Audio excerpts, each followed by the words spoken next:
নমস্কার, Assam prime network থেকে আমি ইন্দ্রাণী আপনাদের স্বাগত জানাচ্ছি। শিলডুবিতে জমি বিবাদকে কেন্দ্র করে হামলা, আহত 2। শিলডুবি গ্রান্ড প্রথম খণ্ডে জমি বিবাদকে ঘিরে ভাতৃঘাতী হামলায় চাঞ্চল্য ছড়িয়েছে। ভাতৃঘাতী হামলায় বাড়িঘর ভাঙচুর, মারপিটের ঘটনায় উত্তেজনা ছড়িয়ে পড়ে। এ ঘটনায় পিতা পুত্র আহত হয়েছেন। মঙ্গলবার এ ঘটনাকে ঘিরে ভুক্তভোগী পরিবারের পক্ষে হাসনা বেগম 8 জনকে অভিযুক্ত করে থানায় এফআইআর দায়ের করেছেন।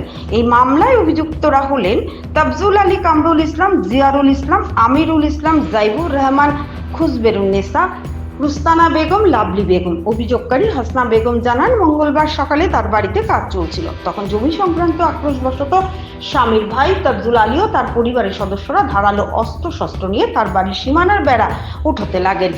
তখন স্বামী সিরাজউদ্দিন ও ছেলে আব্দুর রহিম অভিযুক্তদের বাধা নিষেধ দিলে অভিযুক্তরা উত্তেজিত হয়ে তাদের হাতে থাকা ধারালো অস্ত্র দিয়ে আব্দুর রহিমের মাথায় ছেদ মারলে মাথা মারাত্মক জখম হয় এবং তখন কামরুল ইসলাম মাটিতে ফেলে লাঠি ও ইট দিয়ে শরীরে বিভিন্ন স্থানে আঘাত করে।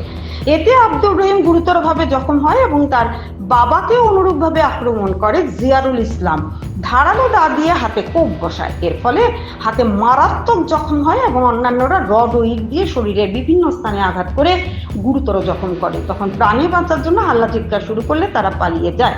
প্রতিবেশীরা তাদের আহত অবস্থায় উদ্ধার করে শিলচর মেডিকেল কলেজ হাসপাতালে চিকিৎসার জন্য নিয়ে আসেন।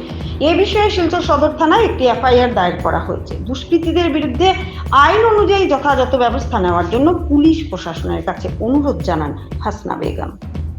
হাসনা বেগম জমিন লইয়া তারা বহুত দিন থেকে প্রায় 30 বছর থাকি তারা জমিনগুলা নিত করি তারা প্রশাসন করে। তার আমার জামাই বাই বাতি যাব, তার নাম তবজুল আলী, পরে হইল খুশবারুন্নেসা, শিলডুবি গ্রান্ড প্রথম খণ্ড। আজকে আজ প্রায় দিন থাকি তারা মুরব্বী হলে জমিন মাপিয়া দিয়া গেছন, খুঁটি মারিয়া দিয়া গেছন। তার ছেলে মাটি ফেলাইবার লাগিয়া আমরা খুঁটি মারছি না। তার বাবাই অ্যাটেক নিছে যে তোমরা ইনো খুঁটি মালাইতে পারতে না, জমিন মাফা হয়েছে না, মুরব্বী হলে জমিন মাফিয়া দিতে পারছই না। এটা হয়েছে না, আমি বুঝি না মাটিটা। আমি আমার জায়গা চাইতাম আর তারা জায়গা খান করছিল। এরপরে আজকের ঘটনা হইল তারা আমি গরম মেস্তরি লাগাইছি। মেস্তরি লাগানি মাঝে তারা মেস্তরির লগে তারা কাজ করে।